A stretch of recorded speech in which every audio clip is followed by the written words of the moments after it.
Dans quelques mois, cette prison de l'Indiana sera le théâtre de 5 exécutions. 5 détenus condamnés à mort par des jurys fédéraux pour assassinat, torture et viol sur des enfants ou des personnes âgées.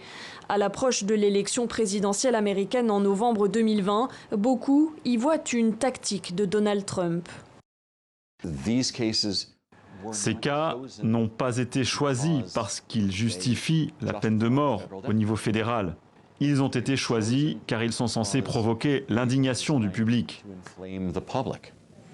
Le locataire de la Maison-Blanche a demandé à plusieurs reprises le retour de la peine capitale au niveau fédéral, notamment pour les tueurs de policiers, les islamistes ou les trafiquants de drogue. C'était le cas après la tuerie dans une synagogue de Pittsburgh en octobre 2018. Pourtant, de moins en moins d'Américains soutiennent la peine de mort. Ils ne sont plus que 54% à lui être favorables, contre environ 80% au début des années 90.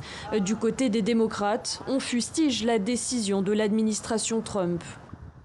Les États-Unis ont choisi de rejoindre la Corée du Nord, l'Arabie Saoudite et la Russie. La peine capitale est immorale et réellement imparfaite. Aux États-Unis, la peine de mort reste légale dans 25 États, 21 l'ont abolie et 4 ont prononcé un moratoire sur les exécutions.